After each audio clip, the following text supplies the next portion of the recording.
How do? Welcome to another episode of the Off the Bar podcast, where we chat nothing. You keep doing that. I love it. Where we chat nothing but absolute waffle for your entertainment. With me this week, as always, is the ever-present tech whiz editor and our resident Chelsea fan. I'm only the tech whiz and editor because I'm the only one willing to do it. Yeah, exactly. So tech whiz. I mean, I'd be willing to do it, but I don't think it'd end well. Oh no. You want to trust me around wires? It doesn't end great with me doing it, to be honest. It does when you plug the mic in. Well, yeah. Yeah, and as I like to say, the brains behind the game. It's Jordan. What does that mean? I have no idea. We're also welcoming a new guest to the pod this week in Elena, who is a Leeds fan, so that's unfortunate for her. It's fucking great this season. You know what I mean? Well, We win. yeah, well, Yeah. we'll get to that. Apparently, we only welcome Leeds fans onto the pod now, which is... Yeah. I mean, it is in Leeds. Well, we do live in Leeds. This is Yeah. true. I know you'd say that, but, you know, moving on. There's plenty of Liverpool fans, but they also were all born in Leeds. So, you know, because no one from Liverpool's a Liverpool fan. To be fair, there's quite a few Man United fans in Leeds, but they were also born in Leeds. Yeah. So we'll be delving into the weekend's results of our favourite teams mainly, and offering little to no tactical analysis of these games because we're not professionals, just like the current pundits. Actually, See what he did? He didn't score for Liverpool. He's just shit. if you see there, you miss because he's shit. I just scored it. I actually, if we can, would like to start with a game that technically wasn't at the weekend, but did happen since the last podcast recording. Because Chelsea and Leeds played in the FA Cup. And I feel like, as always, is having me and you here as a Chelsea fan and a Leeds fan, I feel like we have to discuss that's not probably the best place to start, Yeah. Get fucked, I guess. The fact you have to rely on a last-minute goal to get past us in a cup competition. We wanted to give you hope. We didn't have any hope to begin with. It's the FA Cup. I think the fact we made it past the third round, it was like we basically won it. Get fucked with a question. It was honestly. Get fucked. I think I had more fun of the fact that we lost it because it went. We don't have to give a shit about the cup now. Yeah. But we got to embarrass you by going, fuck you. You gave away the ball. We were This is true. a Chelsea team who have been very underwhelming and had just lost a cup final against a Leeds team that had won 9 in a row and had won every single game in 2024. I genuinely thought we were going to lose that game. Yeah. I didn't see us getting through that game, and it kind of looked like we were gonna for a good chunk of it. But any team that lets both Nicholas Jackson and Mudryk score against them deserves to lose. Oh yeah, no, don't get me wrong. We were the worst team on the night, but I don't care. I didn't have to care. I heard from another great. Chelsea fan, because I know too, it's horrible. They were saying they were watching the game and they're saying it wasn't a great showing from Chelsea, which doesn't surprise me. It was an entertaining game. It were a fucking.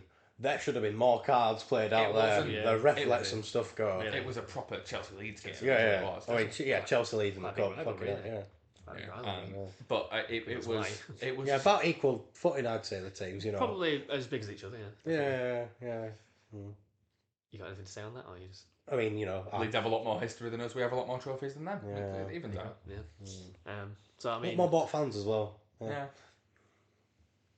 For example. Don't bore me. Oh, this is my favourite colour. I really love Lampard. Oh, fuck off. What do you mean? It's a wet wipe. You're referring to The Mini man Lampard. could have managed the toilets in Stone Roses like a little football Listen, team. we don't need to talk. Lampard was never a manager. We don't need to talk about him as a manager. please stay forever. Please stay. Number one bullshit. This is number one bullshit. Sometimes it may be good, sometimes it may be shit. So leads on to the next round against Chelsea. No. They lost. See, this is the thing. Yes, No, Leeds are. No, you Leeds. see, Chelsea won, so that means we move on to the next round, Okay, and sorry. Leeds don't move on to the next round. But to be fair, they were saying during that game there was a statistic they're on. What if we signed you one of our players on a 9-year contract? Would you swap this? You need Somerville. I think that we don't need any more wingers, to be honest. Well, he's wingers that score. To be honest, well, Would you take Somerville over? Mudryk scored. 1 goal in what? How many games? He scores quite often. One and then every 6 and then games. Pochettino benches him the next Somerville's game. misses are more impressive than Mudryk. Okay, listen. So Somerville is a quality player, but if we were to try and take players, we don't need more wingers. That's the problem. Is that the positions we need are positions that you don't really have because it's a centre back and a striker. Yeah. And all of your best players are in other positions. So you know who you buy? Archie Gray. That's who you'll buy, if anyone. Because the centre mid. You keep your Because the centre mid is 19, we can get one a 9-year contract. you And loan him out. You will keep your hands off that boy. That small child. Okay, well, this is. Yeah. Yeah, moving on. Yeah, let's talk about your team instead, because Yeah, you've at least got something to be happy about. Yeah. I mean, celebrating a win against Forest like it's the Champions League is a bit. You pathetic. also did go through in the cup, worth noting. All three of the goals scored by kids. Jordon Dans. Yeah, which and Lewis is quite impressive. 2 strikers. Who? I don't Very really good. know if you know the word. Must be striker tough on the under-18 Liverpool team. They're playing like 3 games a week at the moment. It's fucking. Yeah, it's great. A lot of fixtures. But then at the weekend, again, I personally think Nottingham Forest played better than Liverpool for most They of that definitely game. did. It definitely was a horrible game to watch because we. Listen, all right, results matter, and yeah, we did celebrate like it was the Champions League fucking final winner, but we got 3 points on a game that we didn't deserve 3 points, and that's what matters. I If think you want to be in a title race, you need to do that sort of. No, that is valid. yeah, it's a way to grind out a win. It does have to be talked about though. There has been some controversy around the goal. For anyone who hasn't seen it, and it's not very clear cut, and it's not really Liverpool's fault either. But a couple of minutes before the Liverpool goal, the referee stopped play because Kanate gets a head injury. At the time, I think it's Hudson-Odoi has the ball. Luis Diaz takes it off and kicks it back to the goalkeeper. Obviously, with the head injury, you have to stop play. When play was stopped, Nottingham Forest had the ball. So what should have happened is it should have been a drop ball and should have been given back to Forest. What actually happened was the referee gave it to Kelleher, Liverpool goalkeeper, who then obviously went and attacked. And a couple of minutes later, Liverpool get a goal. Now, Nottingham Forest players, fans, etc., are unhappy with the way that went down because they should have had the ball. Things could have gone quite differently if they had possession, especially with only like a minute or 2 left of added time. Technically less, but obviously some would end up added on. They think that things could have gone differently there. The referee's assistant and the fourth official were all pointing towards where the ball should have been put back to, where Hudson-Odoi was, and that didn't happen.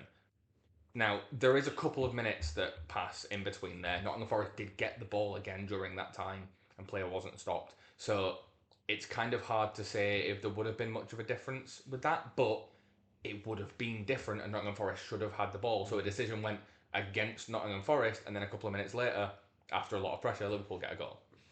So, all the boring explanation of it out of the way. Yeah. Forest upset because 2 things to say. I've got a lot of things to say about that, but I've got 2 things I want to say right now. One thing, Nuno was asked about the decision at the end of the game, and he refused to comment. He sort of spoke on his team performance, rightfully so, because that's what managers should do. And fuck Portini, because he's the shittest ref I've ever seen.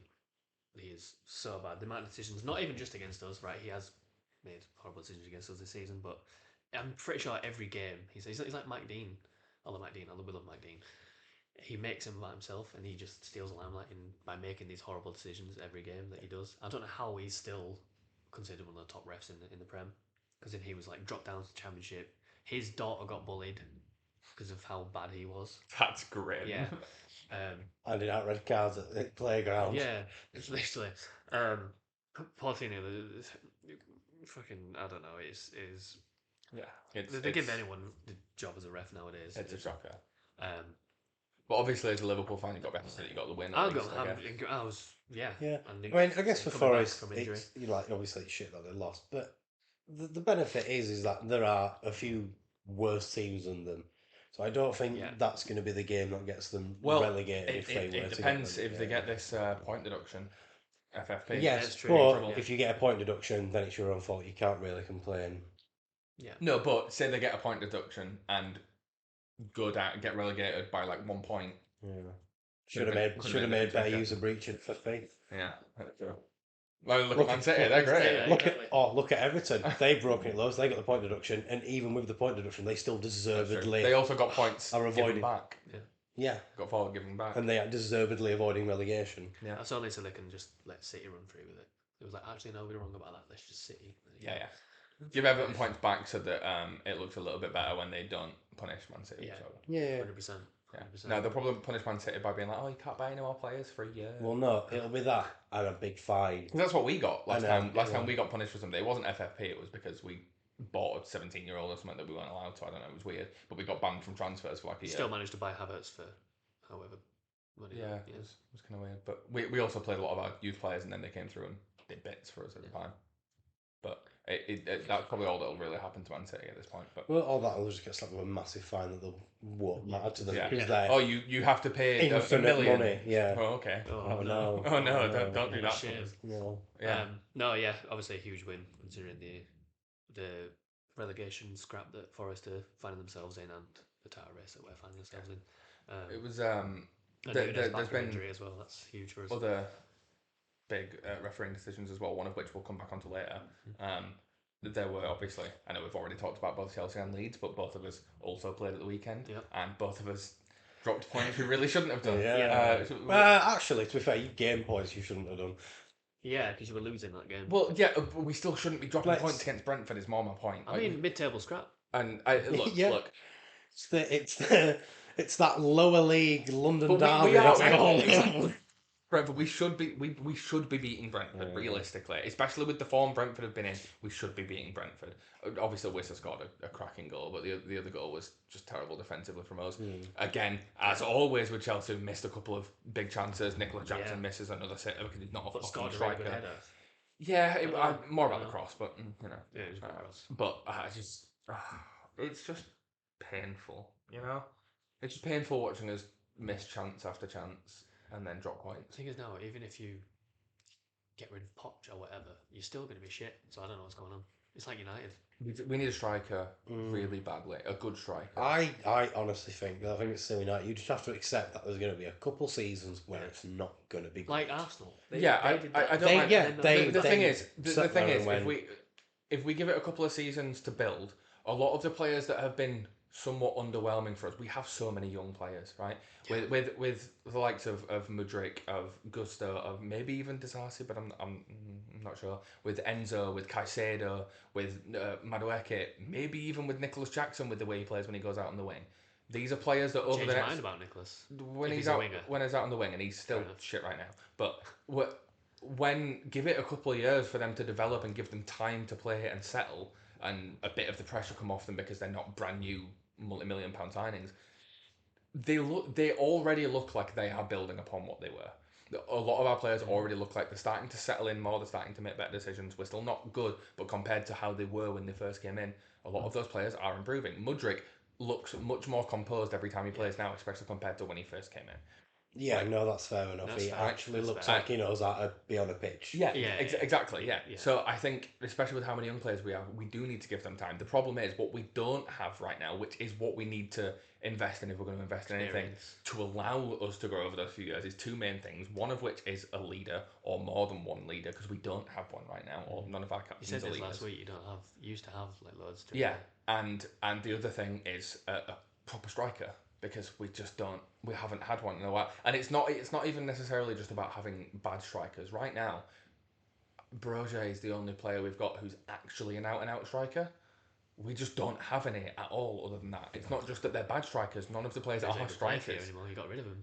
Yeah, so like in our squad because they were all bad strikers. In our squad right now, and don't get me wrong, Broja's not good, but like he's actually an out and out striker. But he's another player who needs that time to grow. You need a core, I think, as well. A core to the squad, because I mean, you've got like you probably say you've got like a proper starting 11. You'd say, right? Getting there, but like in terms of like a spine of a team, you don't really have. Yeah, but I think a big leader, either in midfield or defence, and a proper striker would fix that problem. I think a defender, because obviously Thiago Silva's nearly 106 years. Thiago Silva's on his way out, and all the rest of our centre backs are so mistake prone, injury prone. Yeah, and they're shaky. They need a leader. With Cole, but he's still young as well. Yeah, exactly. So we've got plenty of defenders if you want to take them. Like, you really want Liam Cooper playing. The thing is, Liam Cooper obviously is a worse centre back than 4 or 5 of our centre backs, but He's a leader. He's a got, good he's got, so technically, he's got mid-table Premier League experience. I think he'd do well. Yeah. Right, listen. Mid-table side. He can finish in the top half, you know. Yeah. Well, all right. Let's talk about Leeds and how. let's talk. Let's talk about that. So still unbeaten at home. nine wins in a row, and then suddenly you lose to a mid Chelsea performance, and now you're shit again. What's going on? Well, you know, we've got to keep the title race interesting. You know, we've got to really dangle it for Ipswich and Southampton, really. Because, you know, I mean, Southampton, you know, God bless them, they were in the Premier League. That's all I can say on their existence as a team. So you chose to draw with a 10-man Huddersfield team? Yeah. Right. Yeah. Why would you do that? It's fun, isn't it? It's laugh, really, isn't it? No, that was just, I think, like, obviously, we went on that massive winning streak, and it was really fucking annoying. I honestly wanted to get knocked out by, like, retroactively look on it, I wish we'd have got knocked out of the cup by Plymouth in our first game with them, because we're never going to win the cup. Like, that's not going to happen. Like, it would, like, good mentality. Like, there was commentary during the game. I think it's only ever happened once, and it was in like 1930 or something like that a team has won the FA Cup and got promoted from the Championship in the same season. Yeah, and ultimately, like if it was a case of like you could either guarantee Leeds an FA Cup or guarantee promotion, I'd take the cup. 100% promotion. Because promotion? No, I'd take the cup. If you can guarantee that you're going to win the cup. If you can guarantee winning the FA Cup one or the other, as a Championship team is massive, right? That's insane. Oh, okay, because then you can. And the amount of interest you get from that, and the amount of draw that it gives you could easily. But right now, even if you had beaten Chelsea, your chances of winning the cup are significantly lower than your chances of getting promoted. Let's look at it. Very likely, Liverpool's going to be in the final. Probably, yeah. Like, if we'd... would it have been... I can't remember how the draws was. If there was a chance we could have been in the final against Liverpool, there isn't a chance. I mean, the draws hadn't really happened after this next round yet. Yeah, so you'd have played Leicester in the quarters and then gone through to the semis. We got United, so... Yeah, so like any... So yeah, you'll get to the final. Yeah. No, because that was the thing. United, when we were in the Premier League, anytime United were in bad form, play Leeds, Harry Maguire suddenly starts banging goals in left, right, and centre, and you go, fair enough. Did United win last year? I did win the Carabao last year. United won Carabao. That's the one. Yeah, that Tin Pot trophy that they go on about all the time, and then it was you know. City won the FA Cup last year. It was in trouble. Oh God. But United celebrated as if they'd won the treble. City. Yeah, they did. Yeah. I didn't really even celebrate. There was only actually one team. Just Haaland getting pissed on a bus on his own. Jack Grealish doing God knows what in Ibiza. God, I don't even know where he is right now. And Kyle Walker on holiday, on 2 holidays actually. One in the Alps, one in the Maldives. Love that.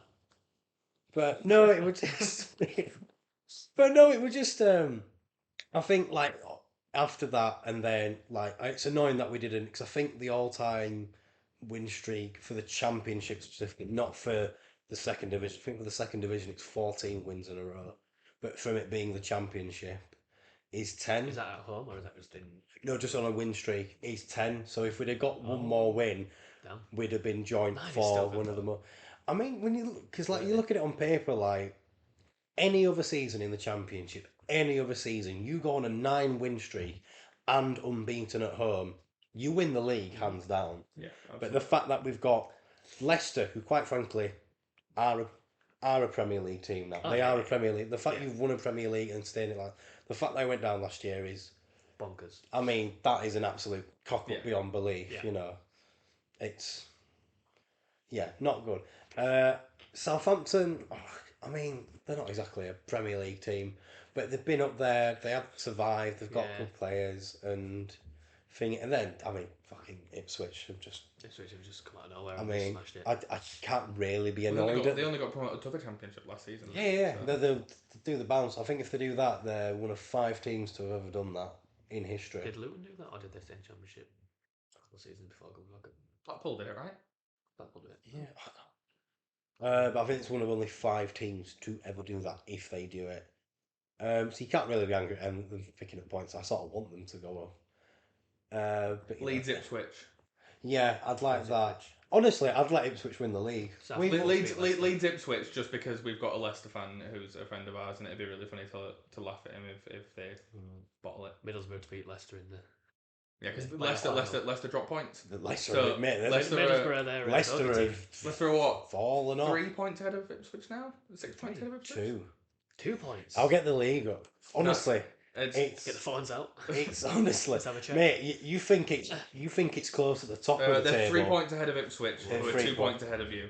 There's only 8 points between Leicester in first and Southampton in fourth. You want to look Leicester at really could drop out, I know we're not going to talk about Championship relegation much because none of us have skin in the game. But to point out, you look at that table, the bottom half.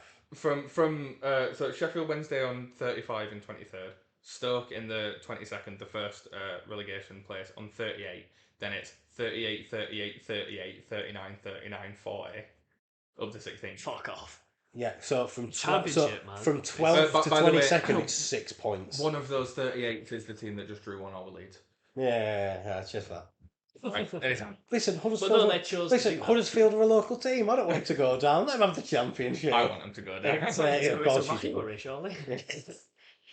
It's a rivalry. I mean, oh, that's funny. It's a rivalry to Huddersfield fans. Yeah. Yeah. That was a massive game. It's like our Bradford City see us as rivals. It's like Chelsea. Sheffield Wednesday. Chelsea's with Fulham. Yeah. So it's local, isn't it? It's like close to it. Yeah, that's fair. It's fair. We've probably got more skin with Bradford City. No one cares about Huddersfield. Yeah. Like, we hate Bradford City. Yeah. Like, historically.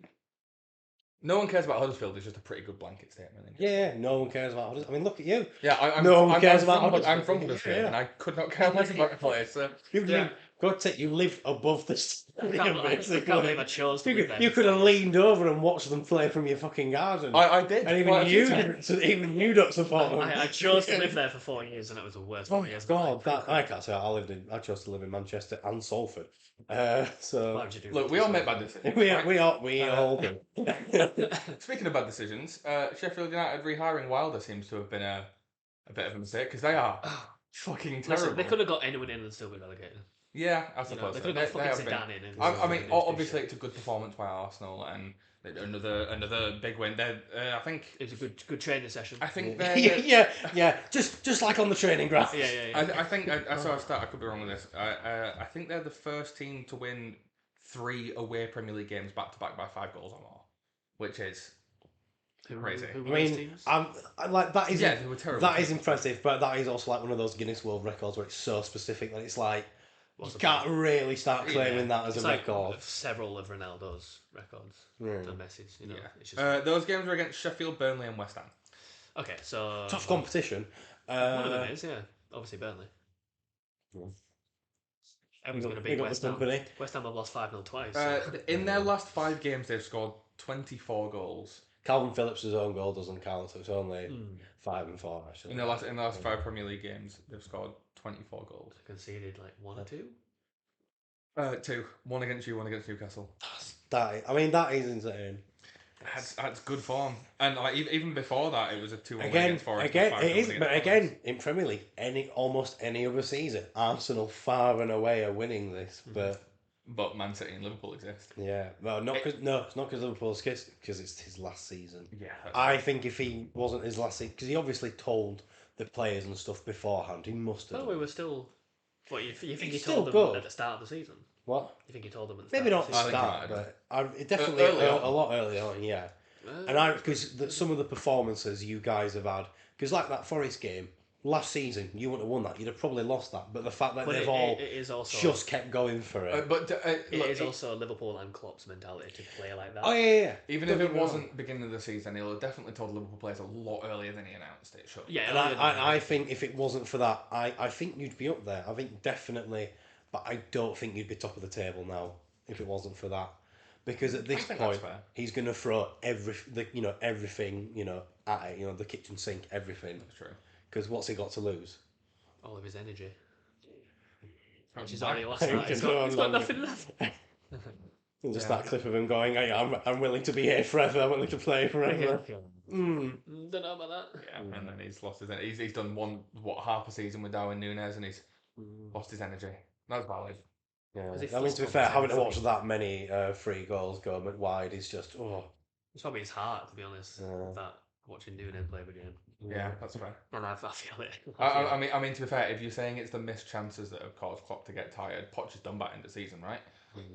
Yeah, but and he's still playing Nicholas Jackson. Yeah, but Pochettino's Pochettino, you know. Yeah. You know, he needed a challenge in management at some point, other than his own management skill. He managed Tottenham. That's a challenge. Yeah. He's never going to win anything. Yeah, but We've got an Audi Cup. big up the Audi Cup. Right, I've got a water bottle. Me too. Holds about as much weight. Next Chelsea manager, right here. We've got a Championship Cup, and I'd put more prestige on that. I think I could do better. The other team then in the title race, obviously with a big performance. City. Man U vs Man City, big derby game. First half full of missed chances, including a Haaland sitter missed. Rashford scores a cracking goal. United get a bit of hope, and then City do what City do best. And also United do what United do best by turning shit. Yeah. Suddenly going, oh wait, we can't defend. Yeah. Had a 5-minute purple spell, like Rashford's entire career. Yeah. No, I'm all for shitting on United players and Rashford. Well, he's you know, he's not good now, but he was good before. He's out of time. How many years is still a youth prospect? He's 27, I think. You know, he's fine. Listen, lovely guy, terrible player. Yeah. Rest of the squad, however, oh my lord. Yeah, all terrible players and terrible people. Yeah. But yeah. I'm sure some of them are even convicted. No, actually, no. Actually, that they weren't, were they? That was not proven in a court of law. Video footage, yes, not proven. However, another goal for Haaland, obviously, because he's a robot. Masterclass by Phil Foden. He's his form. Is he? Would you say he's the most in-form player in the league right now? Because he's playing out of his skin. He is here. And every single game he comes in and just controls the game. You know what? I'd probably say he is because of his goal output, his ability to grab the game and scruff of the neck. It's not necessarily about him being the best, but the most in-form. Is there anyone else who's got better form than him in the league right now? No. Well, no. Like goals, assists, general play. Like just involved in everything, It probably beauty of that fade. It's got to be a starter for England now, surely. 100%. I mean, look, obviously based on what Southgate does, it could be anything. Yeah. But you know, in terms of what it should be, guaranteed starter. Nailed on. First name. Yeah. It's his season is he scored. I don't know how to say this. This season is his most prolific goal scoring season. There you go. Well done. It was actually really easy to say it. Yeah, it was really easy to say, but the only reason I wouldn't say he's the first name on the team sheet is because while he has been the best in his position, there are a lot of other good players in his position. Calvin Phillips. I feel like there are other there are other positions where England will have like one standout player and then shit backups, you know. Yeah, but then you do also have to remember Jordan Henderson does exist. And still play professional football. Probably captain the team actually. Alright, so based on that third. We are going to go through what we think should be England's starting 11 in the upcoming Euro. We're going to have some wild shots for that. I'm but before we get to that, just quickly, we're going to do the same section we did last week, the weekend winners, where we give awards to players based on their performances this weekend. So the first award is he's the GOAT award, best player of the weekend. Phil Foden. Just been talking about Phil Foden, right? We all agree on that one. I think it's a given. Yeah, I mean, he did masterclass in the derby, cracking goal, like he just controlled the game. All right, twat of the week, or the worst player essentially. Ooh. Mine's not actually a player. I struggled more with this one, but mine's not a player. Paul Tierney. Fair. Twat of the week. It just valid. If we're going twat of the week. Whenever he's officiating a game. I suppose it's not directly the worst player, but twat of the week, it still fits the description. Twat of the week. I mean, I will point out, I'm going to throw this hat in the ring every time we vote on this, but Gary Neville, just in general. Fair enough. Just as a commentator. I can't disagree with that. Yeah. Just feel like it. Not heard anything from him this week. Fair. Listen,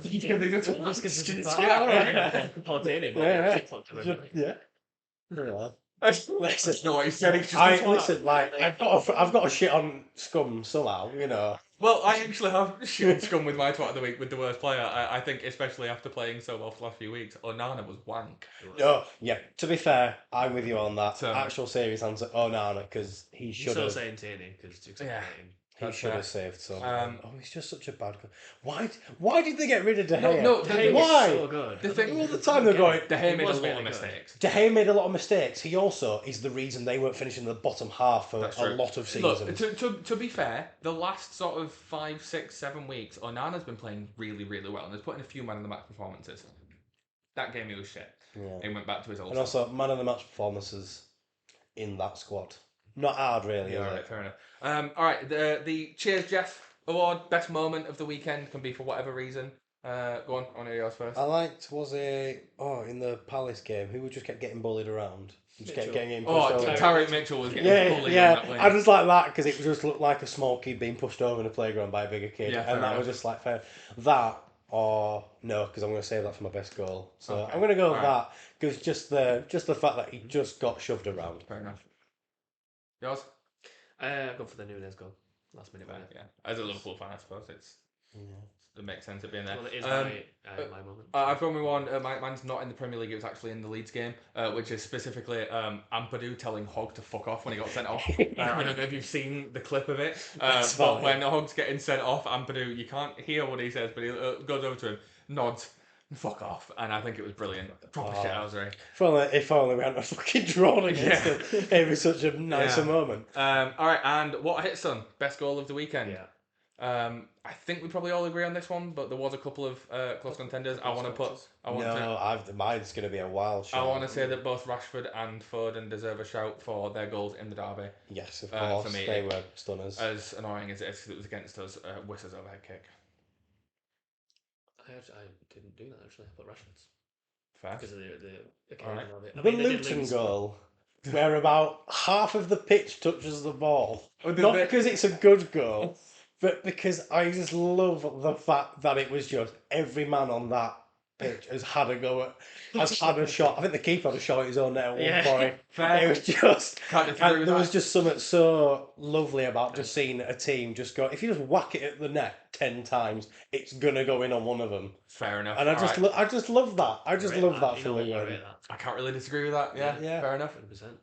All right. Well, that's the weekend winners. So as I said, we've all picked an XI of the what we think should start for England. At the Two of picked. Yeah. Some of us were given very last minute warnings. Jordon. All of us were given last minute.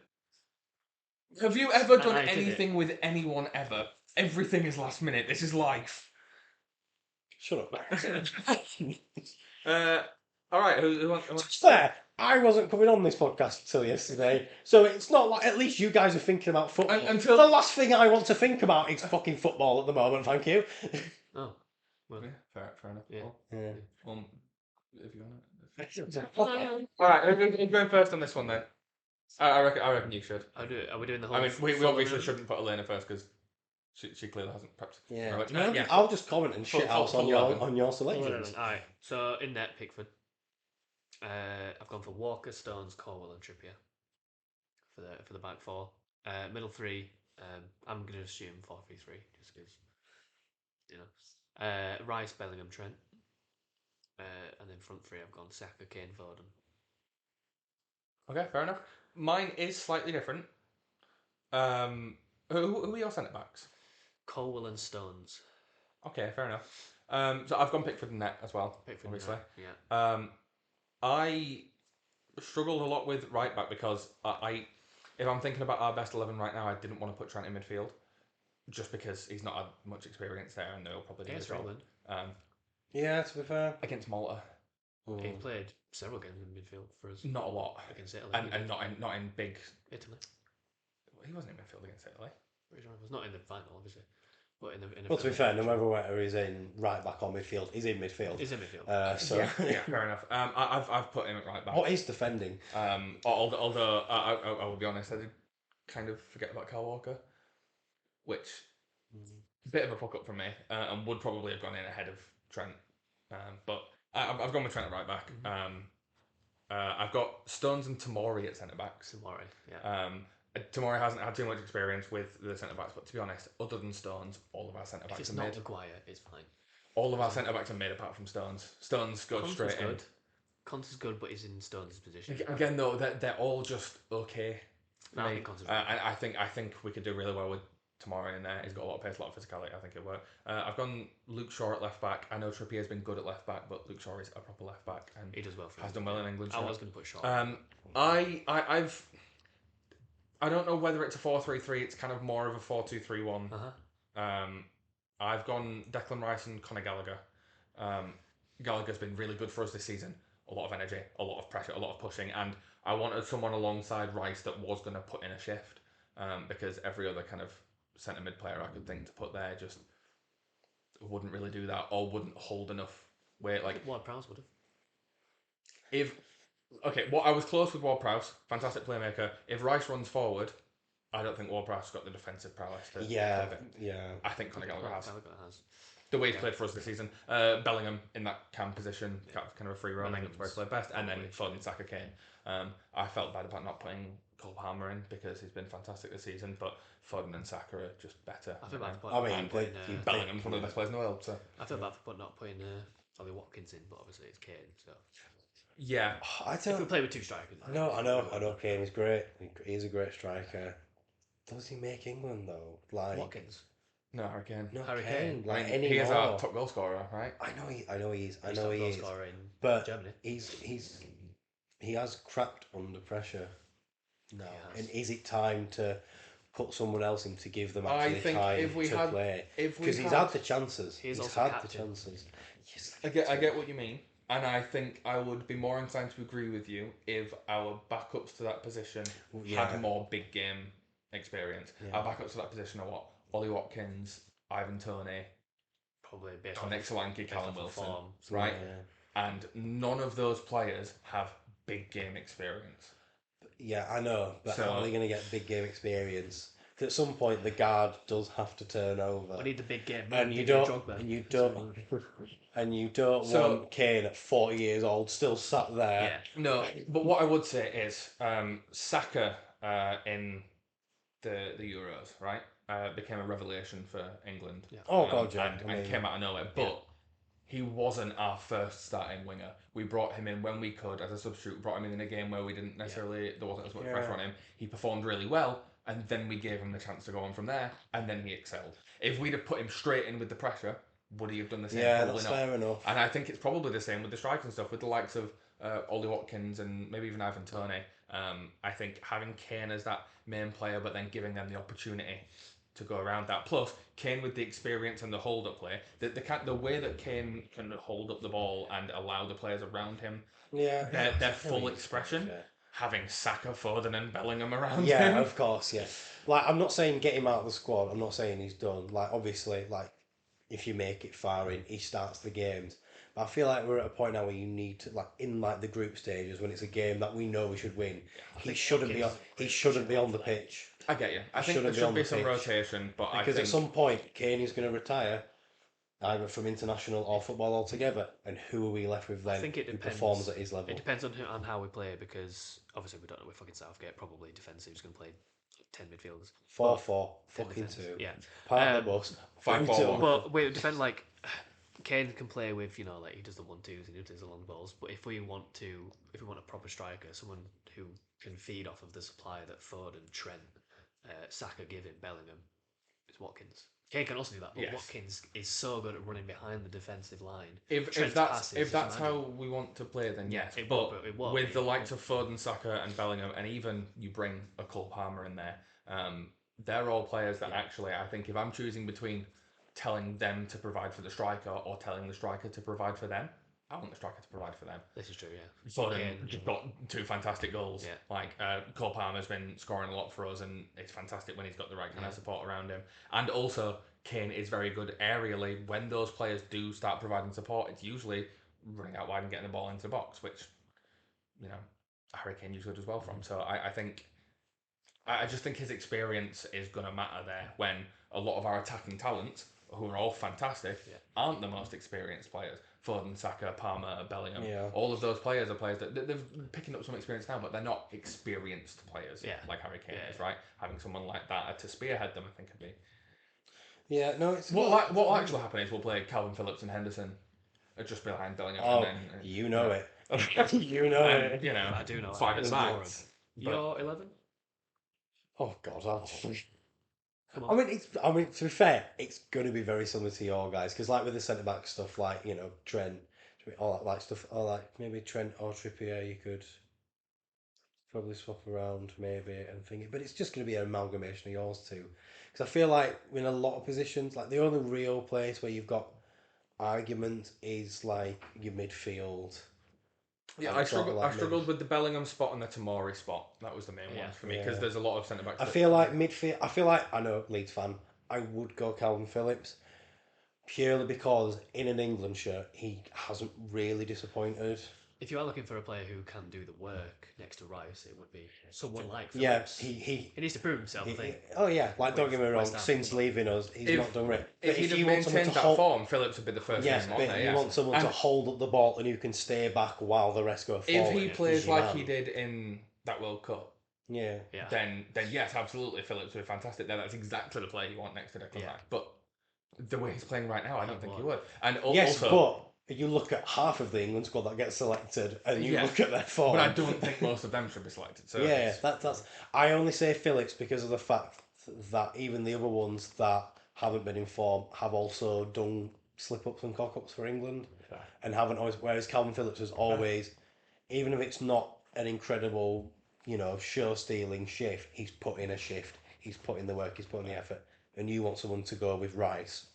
I think it's perfect. I wanted to make sure that alongside Rice I had another defensive-minded player. I know Gallagher has been playing sort of attacking mid and centre mid for us, but when we've had him in CDM, he's put in such a shift and put a lot of passion in, and I needed someone else that could be defensively minded while still being capable of moving about to allow Bellingham that freedom, because that's what we need. If we want to succeed, we need to give Bellingham that freedom, because we give him that, we've got it. Don't matter who's around him. If you want passion, just look at Henderson. If he gets jobs, that's not. But speaking of Bellingham, I don't know if you've seen in the Real Madrid game this weekend, there was quite a bit of controversy. More bad refereeing decisions. It's not English. That's why. This is where we find out the rest actually English. We check that. So for anyone who hasn't seen, again, towards the end of added time, Real Madrid are on the attack, actively attacking. Carvajal's got it out on the right. As he's about to play in a cross, referee blows the full-time whistle. The cross comes in, Bellingham headers it in the goal. Goal doesn't count, because obviously the referee's already blown his full-time whistle. It does so as they're about to cross in. He was Spanish. As they're about to cross in on the attack, Real Madrid draw 2-2. Bellingham, everyone is like totally pissed. All the Real Madrid players and the staff are angry. Bellingham gets sent off for swearing at the ref. It's a nightmare. What the fuck is going on? Horrific refereeing is what's going on. That one. Why would you ever blow the full-time whistle as a cross has gone into the box? I've never seen that before in my life. That's crazy. Ridiculous. Yeah, I love Real Madrid dropping points because I think it's funny. Yeah, but that's absolutely that it's horrible. Yeah, if that happened to any of our teams, at least in England, if that happened to Chelsea, that's all I'd have been talking about this entire podcast. To be fair, if it happened to Leeds, I'd go, it's Leeds, and we always get shit refs. Yeah, fair. It's a big enough mistake that we don't often talk about football outside the Premier League, and when we do, it's usually just Championship because we've got Championship fans as friends. But we're talking about it's a La Liga game, like it's second best league in the world. Behind. Probably. I like Serie A a lot though. Yeah, I think it's more competitive. Yeah, I think Real Madrid and Barcelona are fantastic. I mean, obviously, but I also like watching football where they actually go forward towards the goal. But Serie A have probably 6 good quality teams. Yeah, that's fair enough. 7 or 8. But it varies season by season. Usually, at least one of them will have a drop off. Anyway, the point is, it's a what massive. Rank? Tangent higher. French league, German league. German league. It's not even fair close. Not even close. I was just curious. Because I have heard people try and argue for league. No, look, obviously Bayern Munich are like the main team, right? But then once you drop off to the next bit, there are 4 or 5 that I'd say like Europa League quality teams. Yeah. Sometimes do well in the Champions League with Dortmund, Leipzig, Dortmund, Frankfurt, Leverkusen, right? And then the old like Schalke's, Wolfsburgs, like and even every now and again teams like Union Berlin, Union Berlin, with some big performances. I think France has PSG, and then a massive drop off to Lille and Lyon, maybe Monaco, all of which I think are lower than most of those Bundesliga teams, and then the rest of them are shit. Just wanted to get your opinion on it. Yeah. My opinion is it's a shit league, but at least compared to the others, I guess it's still a good league, but it's not compared to. I think Bundesliga is probably 4th. More entertaining to watch. Yeah. That was dreadful refereeing. Also, elsewhere in the football world, technically ex-Premier League, I guess, Paul Pogba gets a 4-year ban for doping. It says he's going to appeal it. So it's going to be fun seeing him in the charity matches soon, isn't it? That's a typical thing. Banging him in, back in it. I mean, it makes sense why he's been so shit recently. I mean, I say recently for the past 5 years. But I'm not. There's surely not many players that have wasted their career more than Paul Pogba. Oh God, I know. He had so much talent. If he didn't go, talent. He did. At Juventus, he was so good as a Mazzala. Yes, but then completely fell off. I mean, if he didn't go to United, I'd the Man United still effect, be in innit? contention. Yeah, to be fair, the Man United got effect. United. A lot of players going to there just to I retire. remember the name. That's Sancho. The Man Came United in, effect. hot shit, great stuff. Oh, he's dreadful. Man United effect. It's just what happens when you get to Man United. If he didn't go and if he went to like Madrid, he'd be probably in contention, top 10 midfielders ever. If he went to Madrid, that's a hell of a chance. But if he went to Madrid and he kept up his skill, I suppose it's possible. I mean, based on his talent, I can see where you're coming from. Yeah, not out of the question. But I think even if he went to Madrid and played well, would he have had? Because I know obviously going to Man United fucked his career, but also he still could have had a good career out of it had he done more. Yeah, and he had the drive. And he never looked like he ever wanted to be. Even if he went to Real Madrid, just because it's Real Madrid and it's a big team doesn't mean he would have had the drive. I mean, look at Eden Hazard. Yeah. The most arguable for the most technically gifted player in Premier League history goes to Real Madrid and gets fat and gives up. Like, you still, even going to a big team like Real Madrid, a team that is going to push you to be better, you still got to have the drive. And I don't know if Paul Pogba ever had that. Yeah. I guess we never know because he went to United too. I think the Serie A is a very good league and there's a lot of entertainment in it. It's a very slow league that kind of lets you just tiki-taka, pass about, take your time with things. It allows technical players with lower drive to thrive because it's all about technical football, right? That's how Italian football is. It's all about technical football. And so obviously did well there, but then coming away from that, you see it quite a lot with technical players in Serie A failing when they go elsewhere because they don't have that same kind of drive. Jorginho. Alexander Pato. Like you see it a lot with those kind of players where they're just not the same once they leave that league, and I think that's due to the way that Italian football is played out, which I don't think is necessarily at a detriment to Italian football because it's good and that's the way they like. They play. Yeah. And I mean they've won loads of stuff out of it. You know what I mean? So and obviously the quality is a bit lower now than it was in the 2000s maybe in Serie A, but But yeah, I'm not sure there's many players. Man United effect is big, but I still think he didn't have the drive. No, yeah. Ultimately, it doesn't matter if you go to a team that's shit and are thinking you should still push yourself. And he clearly just went, well, I'm getting paid. Yeah, getting paid good money. Yeah, Yeah. So, and the kind of position he was in on the pitch, if you don't play with drive, that technical ability can't do as much for you. Right. If he was a winger, maybe, because you can get away with not really putting much effort in there, but you can't when you're a centre mid. Yeah. It didn't work. But he wasn't built to be a winger either, so. Oh, well. But yeah, he says he's going to appeal it, but career ended ban for 4 years, I mean, to be fair, when that ban ends, he's going to be, it's like 32, 33, so he could still have more of a career out of it. Probably won't. He won't. I mean, no top. He's not too old. He's not too old, but more so, he'll still be at an age where in modern football. No top league will take him though. No. Go to MLS or Saudi or. Oh, I mean. Turkey. He'd thrive in the Saudi league, wouldn't he? Yeah. Oh, yeah. I'd thrive in the Saudi. He's 30, so he'll be 34 when he comes back. Okay. Which is still young enough. So basically, MLS or Saudi again, league, Thiago Silva's still going whichever is the next country to pop up and just buy a league. Yeah. player. Yeah.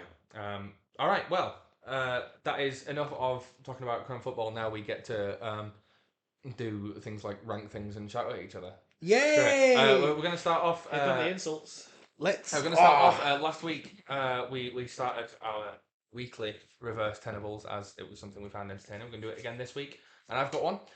So I don't know if you played reverse tenable before, but I don't know what tenables is. Fantastic. Let's go. Basically, I've got a top 10 list. Yep. I'm going to read you out that top 10 list and the players or clubs on that top 10 list. You don't know what the top 10 list is. You have to guess what the list is. So random place and you just guess. Tenable is a TV show where they like ask you for top 10s and you have to fill it in. You have to fill in. You know what the top 10 is. You don't know what the players are. You fill them in. Reverse Tenables is the way around, basically. It's become quite popular on YouTube and stuff like that, and it's a lot of fun. So, all right, let me make sure I've got my list. No peeking. I can't read, love it. I actually don't have the title on here. All right, in 10th place, Bruno Fernandes. Top 10 most overrated midfielders. Yeah. Top 10 punchable teeth. Yeah, he'd be first. Got it. He'd be first. Yeah. He'd also be first. Top 10 rats in football. He'd be top 3. In 9th, it's actually technically drawn between 9th and 10th, but in 9th, Oscar Cardozo. Who? Played for Benfica and Olympiacos. In 8th, Edin Dzeko. In 7th, Alexander Lacazette. In 6th, again, it's actually drawn 6th and 7th, but Kevin Gamero.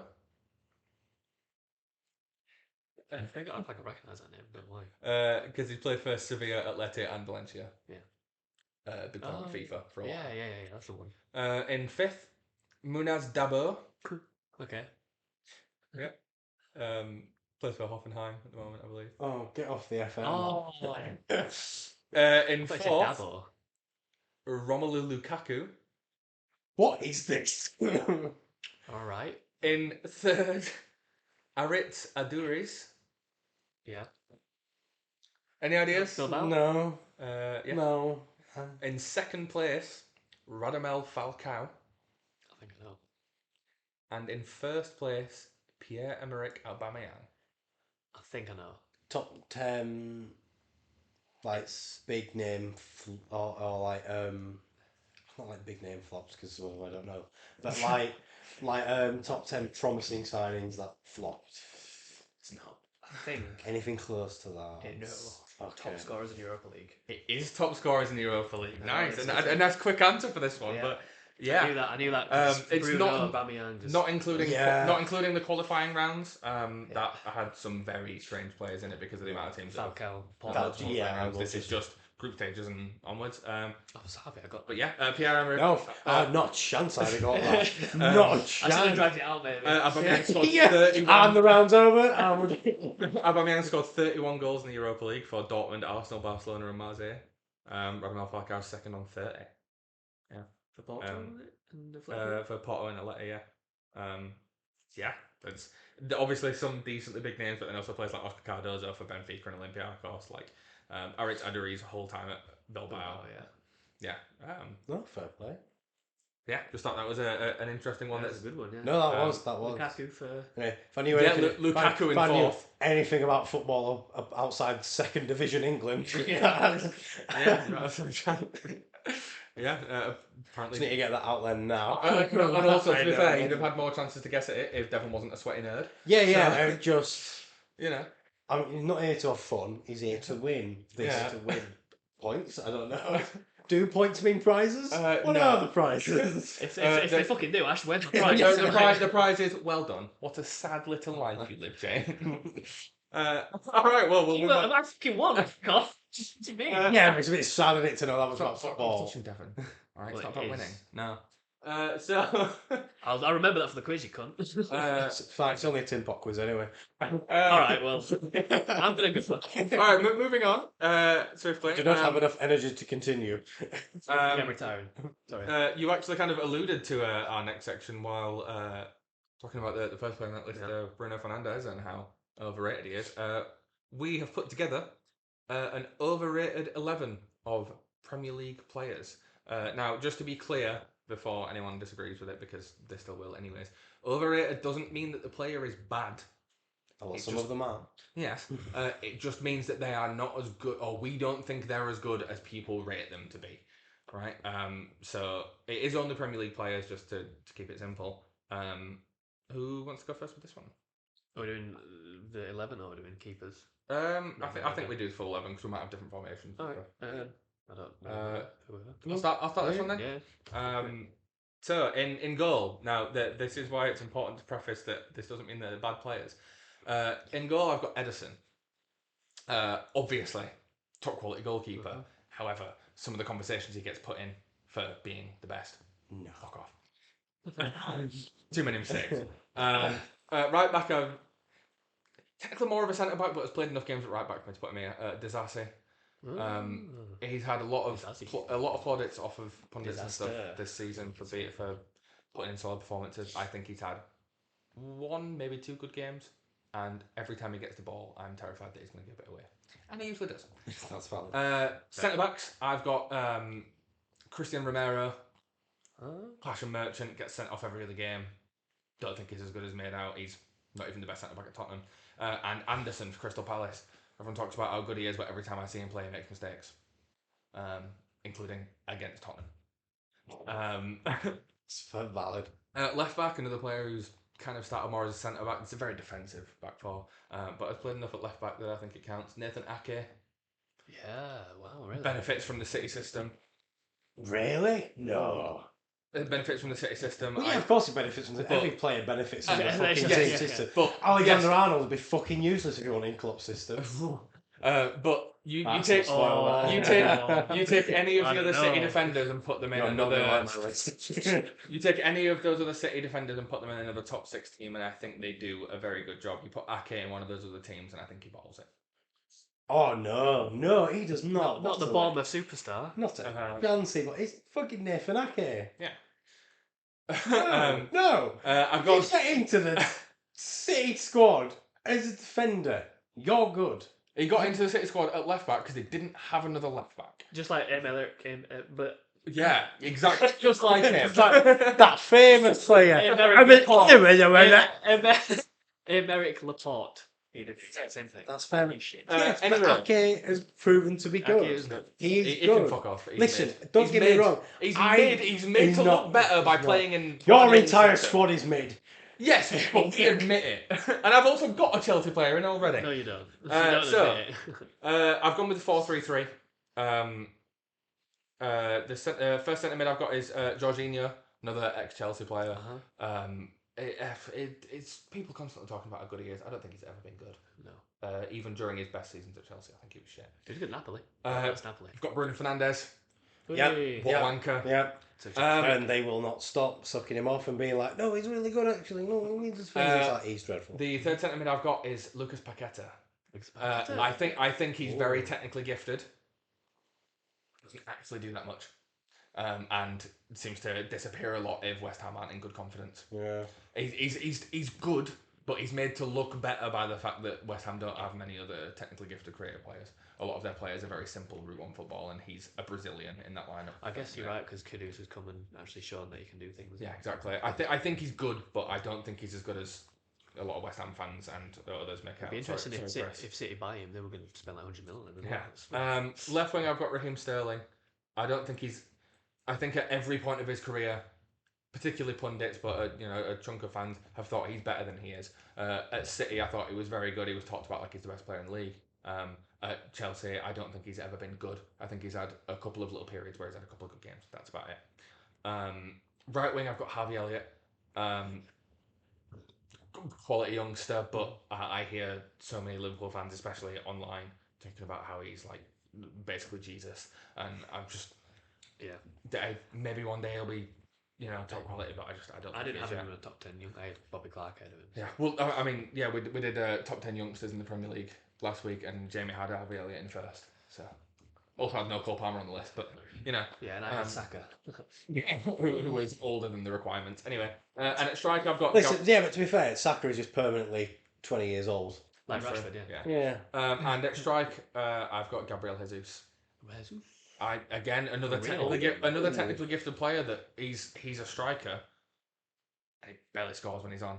Like, I'm pretty sure this season he's played like 20 games and he's got like 5 goals max. And as a striker in a team that's trying to win the league, I don't think that's good enough. Injury prone. I know he. Yeah, look, I at first I was like, well, he's injured a lot, so that's probably why he didn't score that much, right? But also, that's fair enough. When you actually look at him this season, where is it? Gabriel Jesus. He's played 18 matches, 4 goals, 3 assists. Yeah, and an Arsenal team that is pretty often putting 4 or 5 goals in the back of the net. Although Eddie and Nketiah scored more than this season. In a lot of the games that they've done well, Arsenal recently, everyone else has been scoring except for the strikers that they played. Yeah, but so that's mainly happened in the more recent games where Gabriel Jesus hasn't really been on the pitch. So maybe due to play style or how the team plays, but I do agree with you. He's not that great. Yeah. That's my 11. I do want to put a couple of honourable mentions that were close.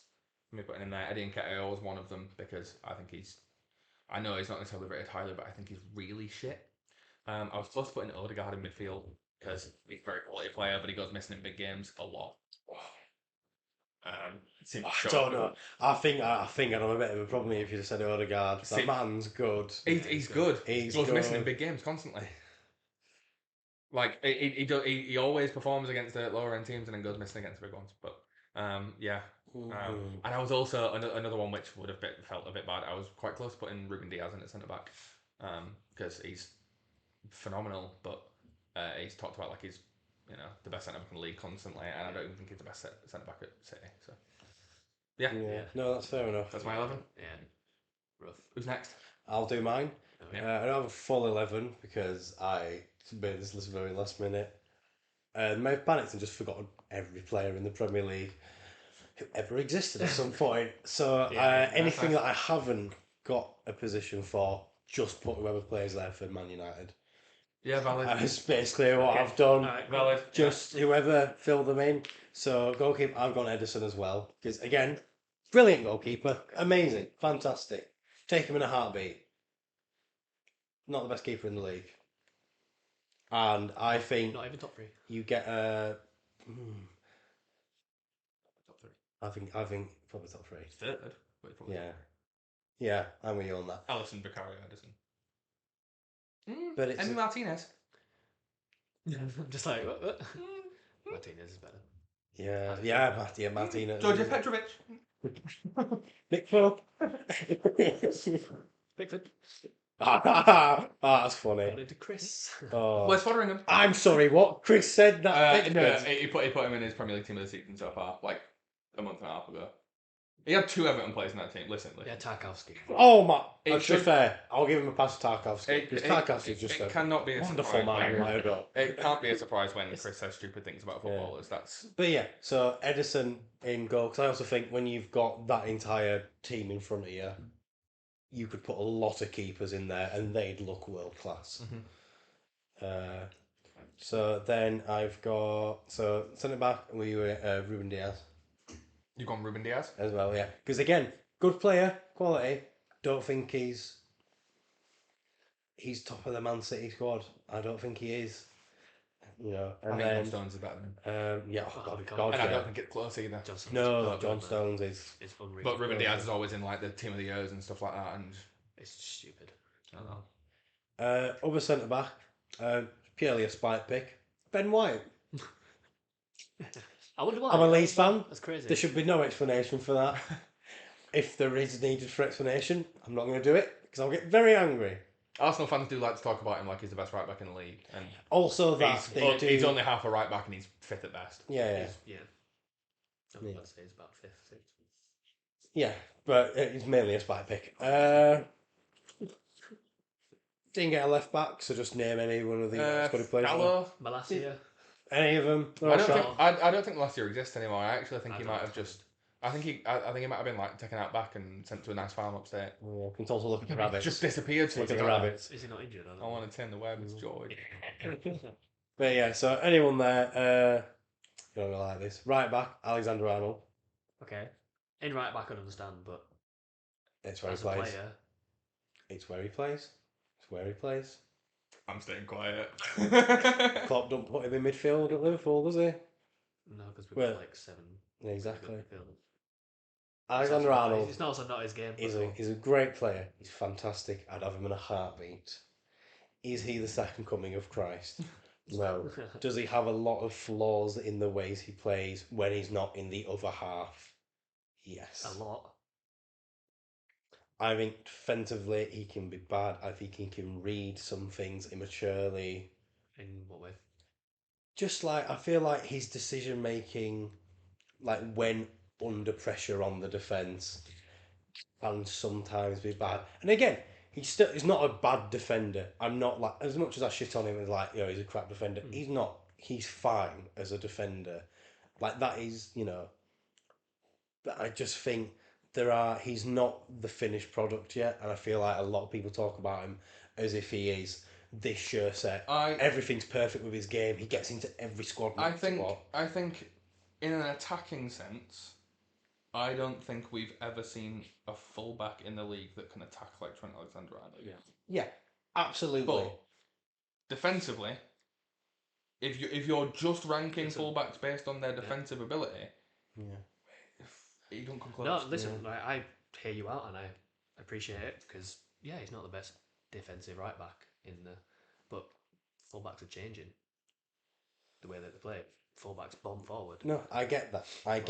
But the whole point is that they're meant to bomb forward and then be able to come back. Be able to come back into that often, And again, this is where what you said about just because they're overrated doesn't mean they're bad. No, of course, absolutely. No, of course not. Yeah. He's brilliant. Saying anything was bad, that was. But I actually think you should play him in centre mid. I think he's built. His talents. His play style is so much like David Beckham's. It's unreal. Yeah. He should be in that centre mid, right mid kind of spot, it's in Klopp's system. That's essential. And if he needs to bomb back for cover and to get a pass created, great. He shouldn't be the one doing the defensive pass out. I know it sounds hypocritical from me saying you should play him at centre mid after not putting him in centre mid in the England squad. That's because he hasn't done yet enough for me, but I think he should.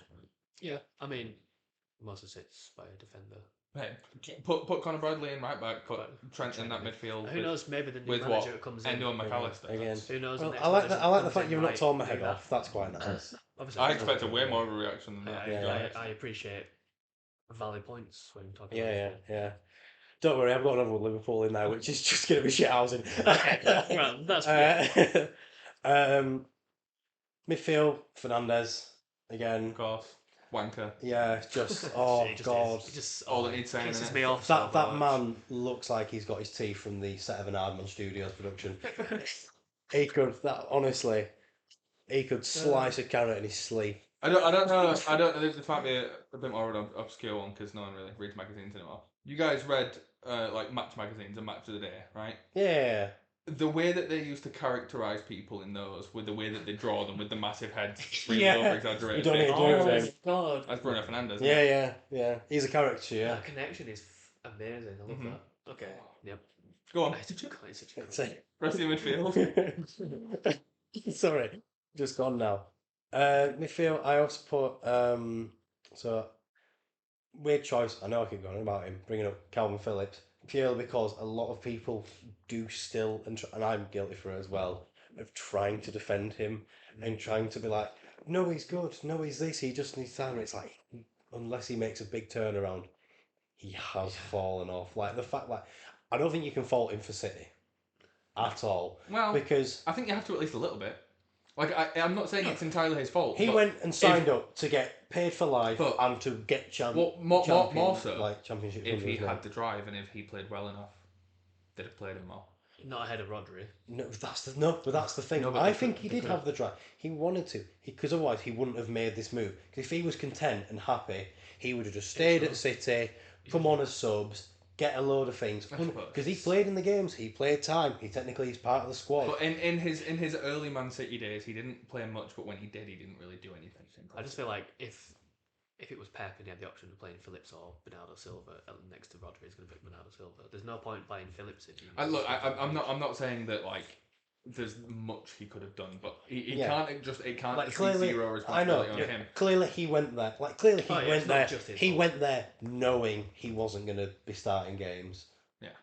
He It went can't- there. it can't be he zero went responsibility there on him, to get sorted for life financially, to get proper championship. Because at the form he was under in Leeds and under Gareth Southgate, he's a player you looked at and went, deserves a trophy. He deserves a trophy. He was phenomenal back then. Yeah, Yeah. he was, and I think all that. But the fact he's come to West Ham, and you couldn't ask for a worse start. Probably a red card and an own goal. But and it is mainly from Leeds fans still trying to defend him and still trying to no, he'll come good, no, that. But unless he makes a turnaround miracle, Yeah, I like him a lot, but he's not. He could very quickly see an end for his Premier League career. Yeah. So I got that. I didn't get anyone else in midfield because I panicked. So again, just Casemiro. Yeah. Honestly, yeah. Yeah, he's injured. Okay. Yeah, I'll pick Mason. Mount. I'll pick Mason I Mount. do hate him, but that doesn't mean he's I'll pick bad. Mason Mount. He's bad. He left us and went to Man United. Yeah. But then he got injured, so he obviously didn't want to play from that much. That's what it was. He didn't actually want to play. Well, to be fair, he did a good jump ship. Chelsea, did he? He's jumped up the league. Yeah. And then I do actually have a full from three. So Sterling, because again, I think at every point in his career, apart from the odd spell at City, he has underperformed. I think he's good. But He was great at City, but when he was at City, thing he was is, talked about like what he's you the say best for player. Ake about because of that City system, that City squad, is what I'd say for Sterling. But is that the as moments shown where by him coming to Chelsea, the and doing moment nothing in our the moments system. where he shined, but the moments where he was dull didn't matter because the attention was always on Foden or De Bruyne or anyone else in that squad, pretty much. So that's one of the other squads where you can sort of underperform for a little bit because the attention's always going to be on someone else. Other side, Cole Palmer.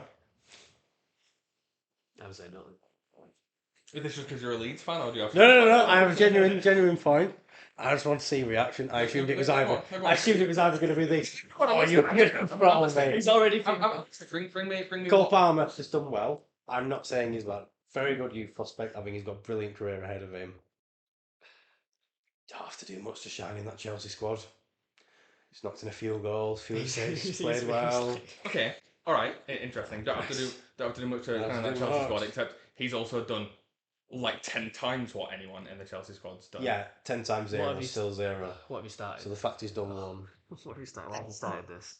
He's got one for you as well, don't he? He's also in contention for starting for England, even with the kind of players that we've got in those attacking positions. He's been one of the most informed players in the league this season. And every single time he touches the ball, he looks like magic with it, and would be doing far more if he had anyone better than fucking Nicholas Jackson in front of him. All right, conversation. I know. Genuinely, like, he's good. He's really good, and it's not like me. Like, much as it is a shithouse bit of going, funny to see you trying to think up Palmer because you just suck off any 20-year-old lad in that Chelsea squad. That's not true. Our entire squad are 20-year-olds, and I hate most of them. So listen, I've heard the way you talk about some of them on a night out, and some of them are phenomenal. You would do things, but not the 20-year-olds. But Cole Palmer is very good. But like Chelsea fans talk about him like he is this, like he is the greatest thing ever, like he's going to be the thing that saves you. He's very good. He is going to be the thing that saves you. He's very good. Without him in our squad, we'd be in a relegation battle right now. Yeah.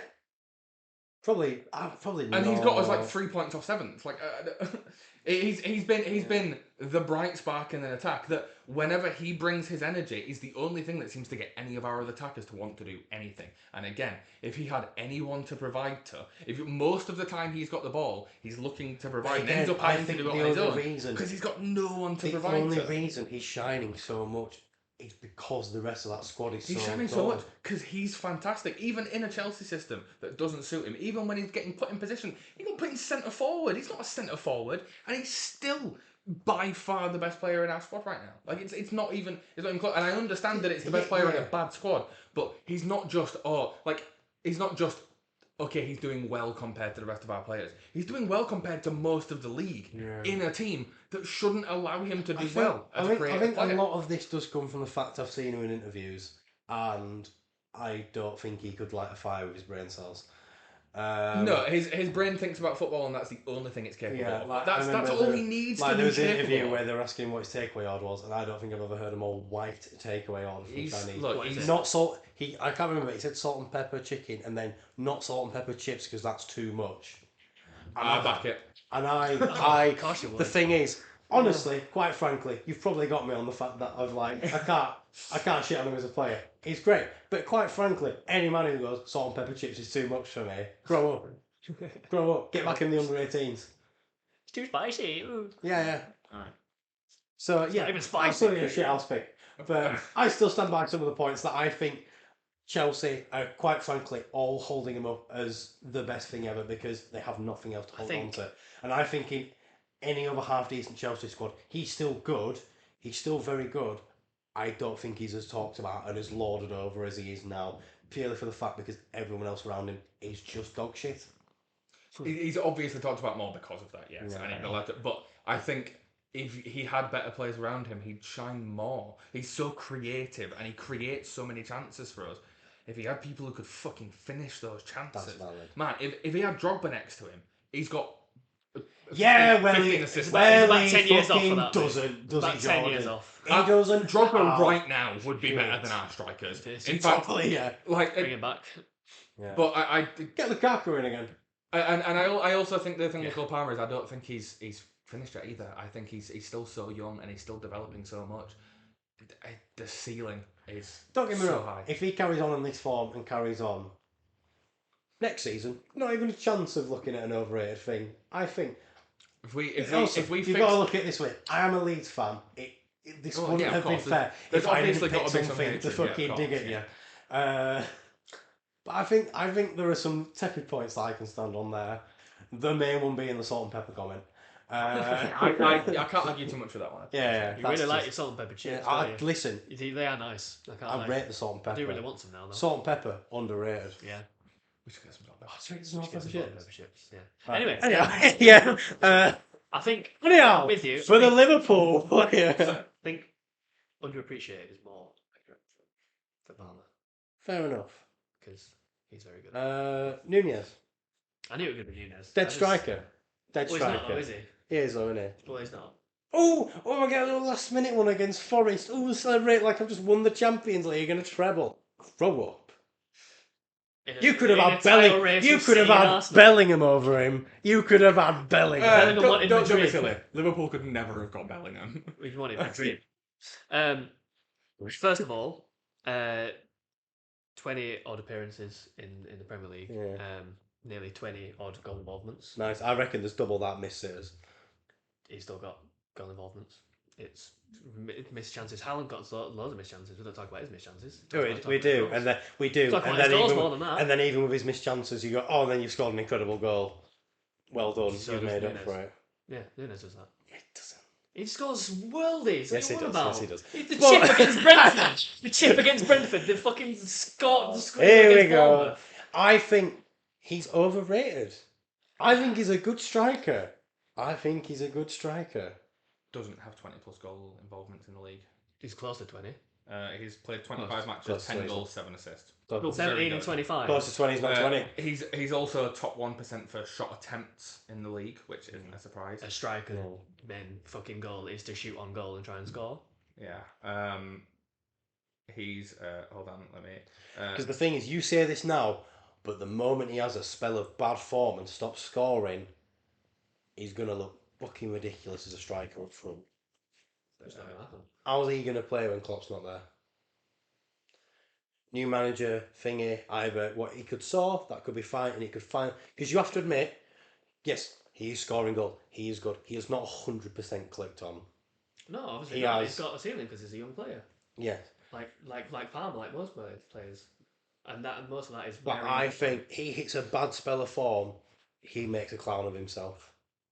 Utterly. Last season, but he came back better, didn't he? This utterly season, clowns himself when he has a spell of bad form. And I think what you ask from a most players, most players make a clown of themselves when they hit bad form in the best league in the world. Yeah, listen, all strikers are going to miss sitters. You take enough shots on target. Haaland's missed so many sitters the last few games. You take enough shots on target. Yeah, but then he also then he also puts 5 in the back of the net. Nunez is being injured.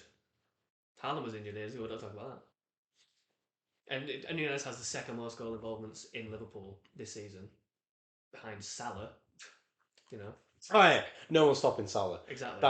That man most is assists in all that competitions. Salah, like, don't get Nunes most assists in all competitions for us. Now, I know I don't have as much of a role to play in this argument, and I do love seeing Devon get wound up about things, right? And I'm going to support him, but then also shoot him back down again, because I think Darwin Nunes is a good striker, missed a lot of chances, but I think he's obviously very gifted, right? He has a lower shot conversion rate than Nicholas Jackson. Second most big chances missed in the league with 21, behind only Erling Haaland on 26. Because he gets in better positions to shoot.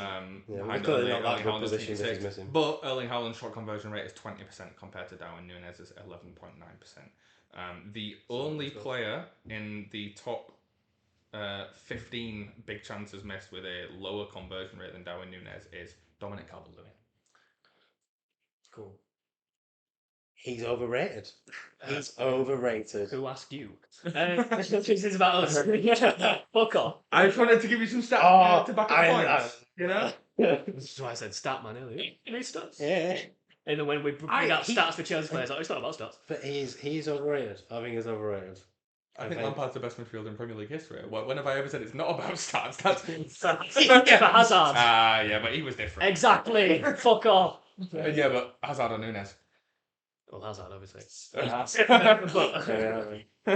Yeah, I just think he's very good. He's very good. But for a striker to make that many shots and not have the better conversion rate, when you're playing for Liverpool in a title race and you've got that entire squad behind you trying to feed you goals in, you should be getting more in the back of the net. He could have scored. Him and Haaland should be going neck to neck. No, not Haaland. Haaland, someone who's considered one of the best goal scorers ever in football. Just this season. I don't mean overall, because this is Haaland's bad form, I think. You were making so many good arguments, and then you said he should be scoring as many as Haaland. Yeah, and now just this season, he should be. Maybe not the same amount, but he should be pushing. No, I think it's fucking Haaland. I think he could, with the amount of shots he makes. If he starts converting some of them. Listen, this is what.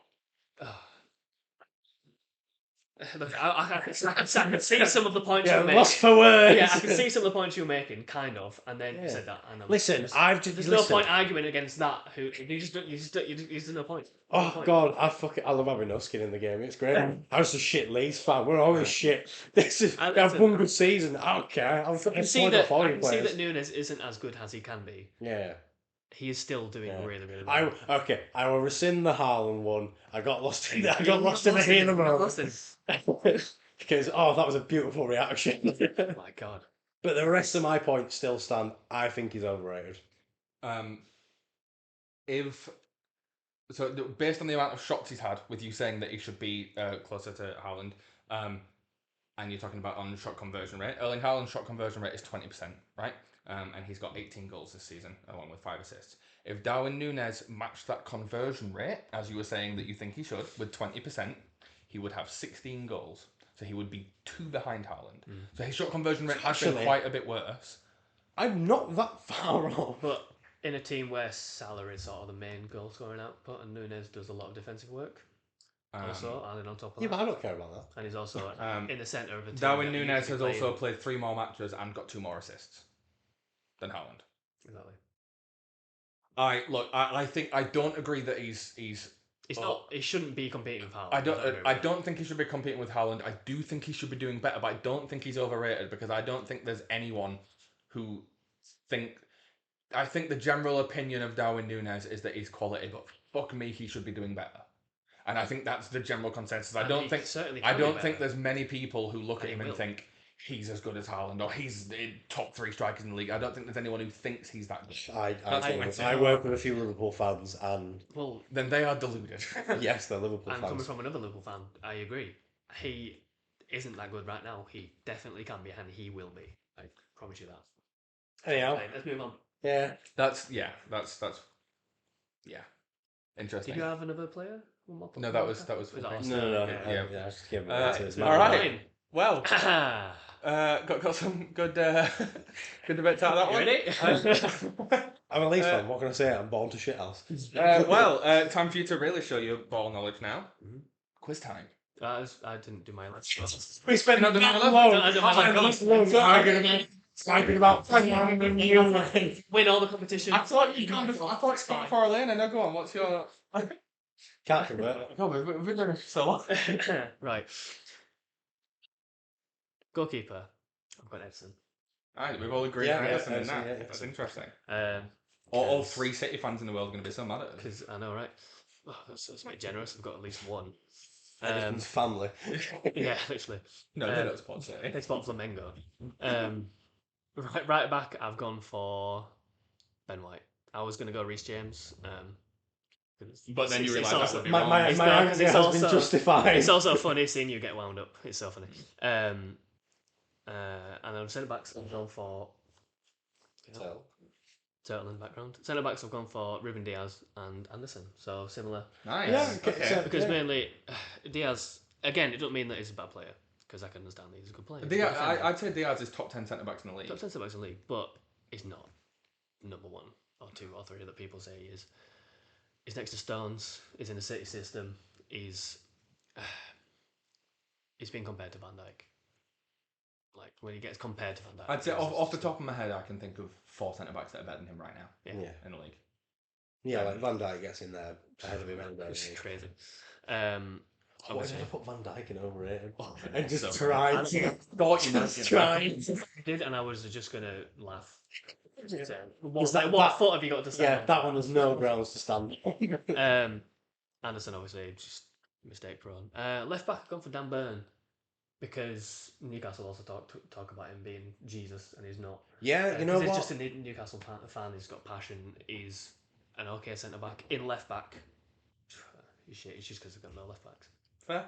Yeah, You know. valid. He scored a goal against PSG. Cool. So got knocked Not out. bad. So got knocked out. Still Fucking bottom of that PSG, innit? Literally. 3 centre mids. I've gone for Mason Mount because he has always been shit. Yeah, that's. It's always been shit. He's, Yeah. Led a Chelsea team to a Champions League win. He All right, lead. Really Did he? Absolutely So, did. did Reece James not? Or Chilwell? Who you say did? Reece James and Chilwell played a big part in it. Mason Mount that season was immense. Okay. And Mason Mount was a big focal point for our attack through all of that. Because he's playing with Havertz. Don't get me wrong. Anyone said it's spearhead attack, he's playing with Havertz and Werner. Havertz, who scored a winning goal in the Champions League final, but yeah, it was shit. But even still, Mount managed to carry us. I haven't seen him perform well for England at all. He does. He's been underwhelming for England. He had a bad last season for us, and he's been horrible last season. Before that, for Chelsea, when he first came in up until basically when he won the Champions League, and I guess gave up on football after that, he was fantastic. No, I disagree. He was good for Derby because he was for the way that he played for Chelsea was the best kind of, I don't know how to word it. Well, then don't word it. We'll say shit. With a mixture of passion and skill, the best I've seen through Chelsea since. Passion merchant. Then I mean, I said a mixture, but that's fine. You're welcome to ignore that bit. Since and passion merchant from a Liverpool fan, funny, but that's your entire team. But yeah, hey, wins and leagues. But Mason Mount won the Champions League. They've won a Champions League. Yeah. Listen, I wrote soft spot for Liverpool. Just not seeing. But I'm also not sat here saying that the players that won the Champions League for Liverpool were overrated. So we are also talking about. Yeah. What's going on? I think I have solid grounds on the Alexander-Arnold ones. That was a genuine one. That wasn't the shit ass one. It was. To be fair. It's a solid grounds with Mount. I think his last season for Chelsea was bad, but I think right now I'd agree with you that he just not, didn't perform not for United even for the first few games. No, he's been shit for United. The problem is putting him in an overrated XI right now. I agree. Your point of he's always been shit, not chance. That's what he has, because he has moments. He had a whole season or two where he was our best player. Of moments. I mean, of moments every game, yes. Sure. Okay. Yeah, just a whole season of moments. That's called having a good season. Well, how about since you defend this other Chelsea player, if you can? I'm surprised, Caicedo. I'm the only thing I would defend is that I wouldn't say he's overrated. I don't think anyone thinks he's good. I think that valid. I mean, this is a point, but he doesn't validate the 150 million that he spent. No. I suppose by default spending that much money is overrating him. But he was good at Brighton. That does explain. But he was good at Brighton. But I've seen a lot of Chelsea fans prior to the start of the season say, "Oh, he's going to be so good. He's going to be worth 100. He's going to change our midfield." I thought he was going to be good. He isn't, and I don't think anyone rates him now. But even still, he's questionable as overrated, but he's definitely terrible. Anyway, other statement I've got Casemiro as well. I'll back it. I mean, yeah, just should be doing more. Should be putting, I mean, we had a whole conversation a couple of weeks ago about how much I think that Real Madrid midfield was overrated, and since being at United, he had a good start, and then that was it. He has the capacity to be world class as he was in that midfield, which I said that time. But since he joined Man United, apparently Man United is now a care home for older players close to retirement.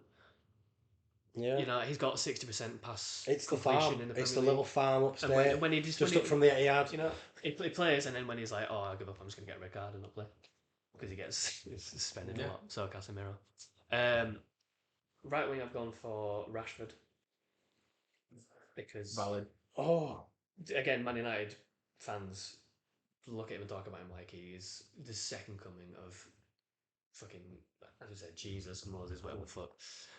Jesus is coming twice quite a lot. The only reason I didn't put Rashford in is because while I agree that Man United fans overrate him a lot, I think if I was going just off Man United fans' opinions, their whole squad would be here. Whereas I feel like anyone outside of Man United fans acknowledges that Rashford I feel like a season or two ago, putting him into the overrated, yes, because people still regularly backed him. Whereas now he's had a few seasons of just not. And I think it is now only Man United fans who think he's that good. Yeah.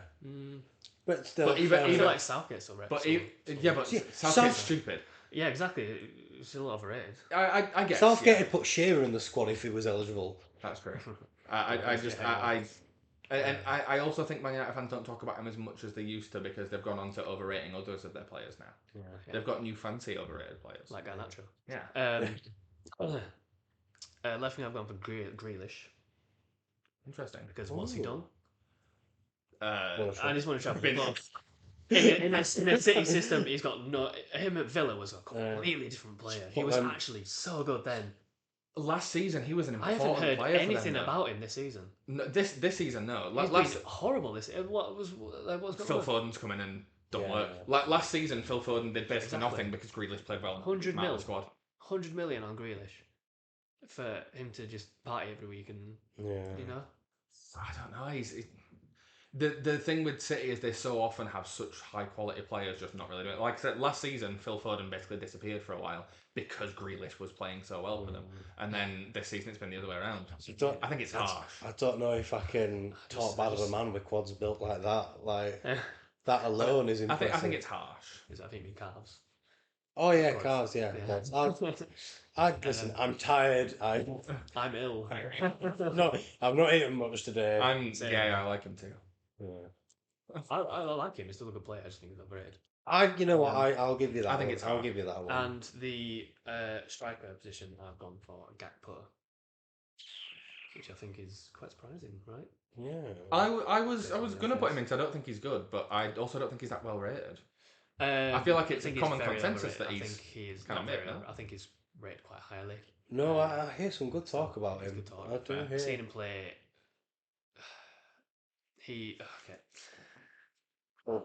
Devon has an emotional investment. I do. Tell me your feelings.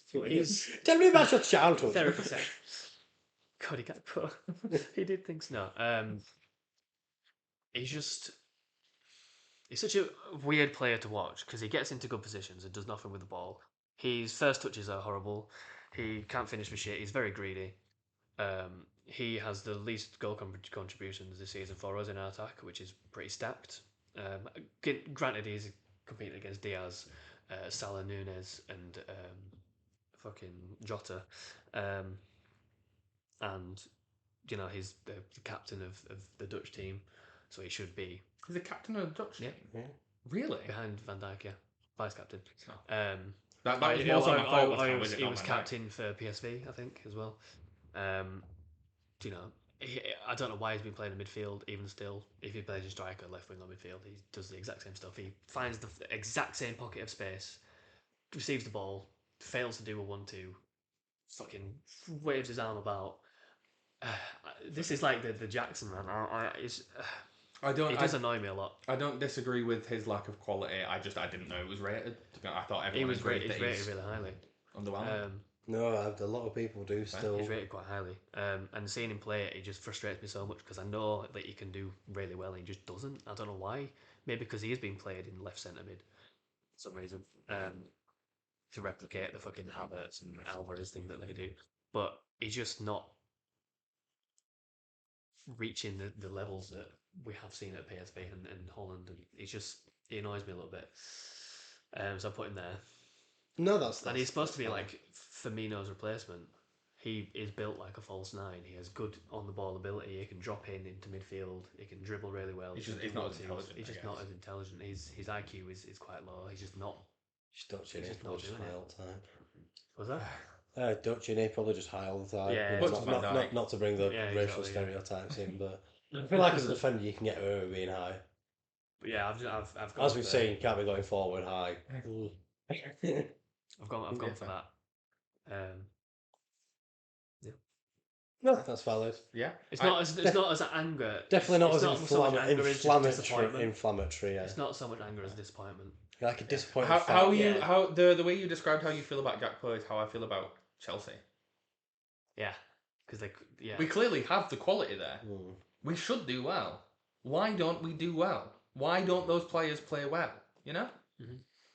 That's how I feel about Gakpo. Yeah. At the minute, when he came in, I thought he'd be unreal for us. Perfect replacement for Firmino. No. The sad, disappointed side, disappointed father. Listen, he can prove me wrong if he wants. Son got in with the wrong crowd. They were doing well at GCSEs, and they've just. We do have the quiz. Yes, now. Quiz time. Quiz. Now that we've been allowed to say quiz time, baby. It's quite a long podcast, this one so far, so let's power through this quiz. Speed round. Don't worry, I'll beat you nice and fast. Hold on. Wait. At the quiz. You meant it like that. At the quiz. So that's for later. Obviously, I'm hosting this one.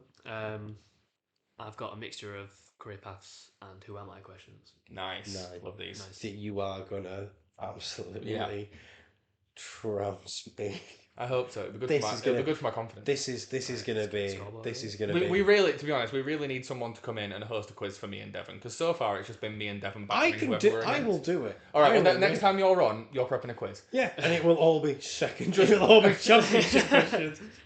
Where is Tyler Roberts? How many has he scored? Trick question, he never scores. You're not hosting a quiz. QPR? Where is it? Birmingham. And when Birmingham go down to 10 men and put 3 against Southampton, he still doesn't score as their striker. Tyler Roberts. Alright, so... buzzer noises. Yes. Buzzer noises. An actual buzzer noise. Oh, sorry. Do the door creaking noise. Alright. So...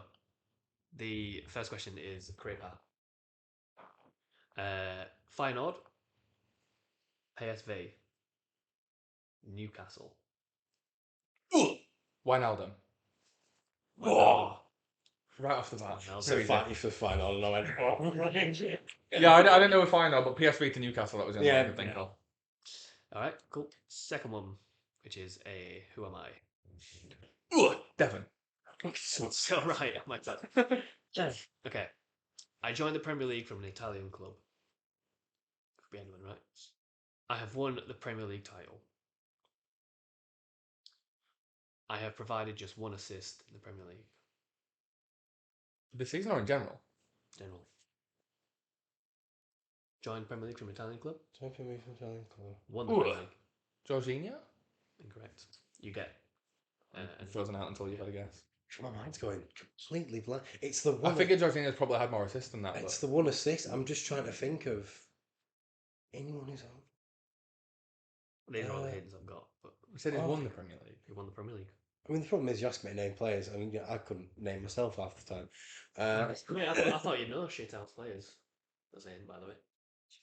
Bringing in hints while I've not got it again. Yeah. Can I start counting it down? I told you. I Gonna have to start counting it down. I remember. You chatting shit. I'm just gonna look for it. Zlatan. I don't know. Incorrect. You're back in. Yeah. I know that's not right, but So, John the Premier League. Mario Balotelli. Balotelli, well done. That one assist was to Aguero. Yeah. oh, Who's fucking, the Aguero? yeah, obviously. Yeah. Fuck's sake, yeah. You said shithouse players, and I was trying to think of them. And I was like, Oh, shit. fucking. Oh, I couldn't think of who he joined from, but I knew he got that. I remember the start of his only assist being against. How many questions do you have? Because this is going to be. I've got 10, but another one for a tiebreaker. Tiebreaker. Not that I'd need it, obviously. Worth putting in just in case. So it's 2-0 at the minute. So third one is another career path. Let's get it up. Blip, blip. So started at Rosario Central. Then moved to Benfica. Then moved to Real Madrid. Then moved to Manchester United. Ooh. Di Maria. Di Maria. Are you even trying? We've just brought you along to laugh at you. Sorry, football isn't my entire life. My entire life. Mine. Oh, shut up. Listen, what reason have I had to watch international football in my life ever? For a league fan, yeah, true. Calvin Phillips. He was athletes. 3-0 to Jordan at the minute. It's going to be a trouncing. It's going to be sad. Lovely. Okay, another Who Am I? My professional career spanned 4 decades. I played for 3 clubs in 1 country. I won top flight league titles in multiple countries. Huh. Oh, so I played for 3 clubs in 1 country and then played in other. Yeah. Across 4 decades. Jesus Christ. Ooh. Buffon. Incorrect. He definitely played across 4 decades. And played for multiple. 4 decades. Let me just double check there. I mean, I'm trying to think. It's got to be either a goalkeeper or. Okay, the 4 decades is a bit of a shithouse because it was youth included. So I'll say 3 decades. Okay, so 3 decades on a professional level. Yeah. Still, 3 decades. That's. Yeah, so goalkeeper or defender, I'm assuming. Oh, wait, no. No, technically it is 4 decades. Okay. It's a shithouse way of doing it, but it is true. Fuck. It's not fun being on the receiving end of this. Yeah. I've I reckon there's got to be a countdown coming. Yeah, you got to put the pressure on. Don't get me wrong, you're very good at filling the air so it doesn't just sound like you're thinking. Yeah. But Listen, I've. Alright, 5, 4, 3, 2. Fucking have no idea. Zlatan. You said him. You're fucking yes. 1999 to 2023. Yes. 1999. Oh, so technically, that is. we that is- didn't get more guesses at that though. That is. Well, so It's bad that you didn't get that. I probably would have done it if I'd have been allowed more guesses, but who knows? Should have come back around and let me in, really. Well, so I could have 10 Listen, it's all very professional. It's all more, very above board. Crime or you winning. 1 second. So another career path. Schalke, Wolfsburg, Paris Saint-Germain. Ooh, Julian Draxler. Do you even know who that is? No. Know who that is? What? Listen, I live a very comfortable life down there. Are you trying to say our lives are uncomfortable? No. Yes. You'd be right. Very. Yeah. But I'm winning, so that's all that matters. I'm just happy to. I'm just happy to be here. Okay. That's good. I want to win. It's perfect. It's a perfect combination. We've got another Who Am I? Yeah. Now, if you don't know this player, born and raised in Liverpool. I made my debut for England in 2013. England, as in like the proper squad. Okay. England. I won the FA Cup in 2017-18. Got 6 goals for my country in 33 games. I spent the 2022-23 season on loan outside the UK. See, I'm born in Liverpool. It's born in Liverpool, but didn't play for Liverpool. I'm very lost. Didn't play for Liverpool. Didn't play for that's born and raised in Liverpool. Born and raised in Liverpool. Didn't play for Liverpool. Made debut at 16. Won the FA Cup in 2018. What Scousers don't play for Liverpool? Are there any? Well, it must be one. Won the FA Cup in 2018. I mean, there is 2 teams in Liverpool. Yeah. That's valid, actually. That's another hint. So play for Everton. Okay, so play for Everton. Now I'm just trying to remember anyone in the Everton squad. Still plays in the Premier League. Ever who still plays in the Premier League. Yep. I mean, he's just joined back to another team, but who? I feel like this is going to annoy me because it's going to be such a simple one. Yeah. I'm too stuck on the 2018 FA Cup because I can't think of who won the FA Cup in 2018. Well, it must have been. Well, it wasn't Everton. Yeah. Oh. It was too early for it to be Leicester. Who? It could have been us. Was it We you? did back then. Might have been City. I think 5, 4, 3, 2. I'm completely lost. 1. Ross Barkley. Ross Barkley. Oh my god. Okay. See, the thing is, I think you did win it in 2017. See, the thing is, 18. it's not embarrassing for me to not know this because I don't know any of it. You don't know the player though. I know Ross Barkley, yeah. Yeah, I do my best to forget that Ross Barkley played for us. To be honest, This is valid, yeah. Well, I thought he came from Everton as well. I thought about him, but I was like, nah, there's no way. There's no way he won the FA Cup. But another career path. Right. How many questions are left? 2 minutes. So if you get the rest of these right, you win. Oh, sound. So let me just get the rest of these right now. Yeah. Get the next one. Yeah. I've got to get one more. Yeah. Listen. So I started at Forest. Okay. Then went to Chelsea.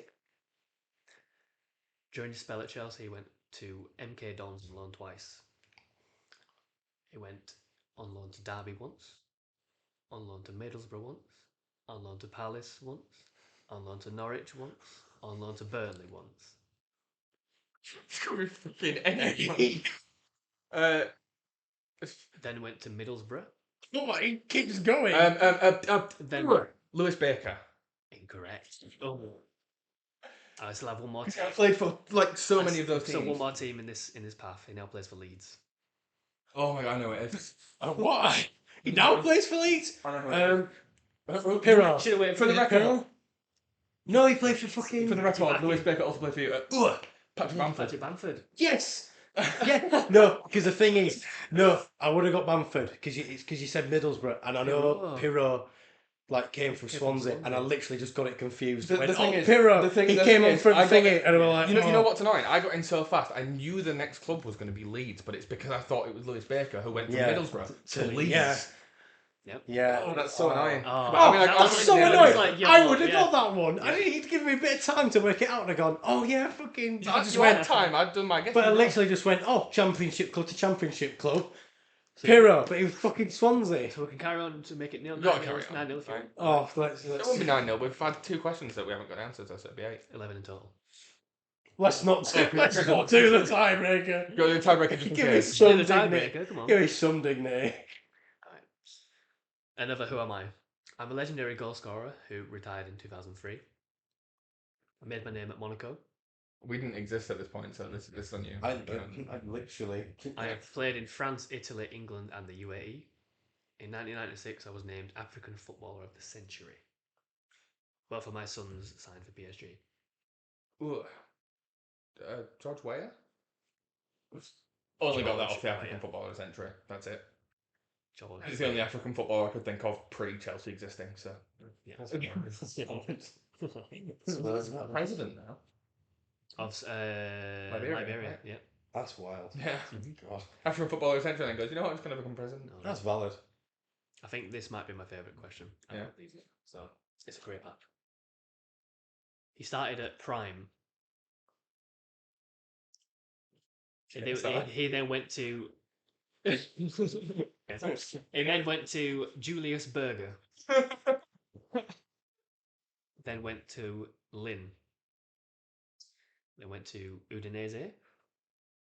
During his spell at Udinese, he went on loan to Granada, Cesena, and Granada. And Watford. Ben Foster. That famous UK. Yeah. Then went permanently to Watford. Then moved to Changchun Yatai. Fucking. Then went to Shanghai Shenhua. Then went to Man United on loan. Igalo. I knew he'd played in the Chinese league and he went to Man United on loan, which was the weirdest signing of all time. 0 goals for United. Yeah.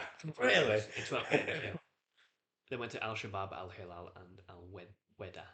I mean, he's made bank.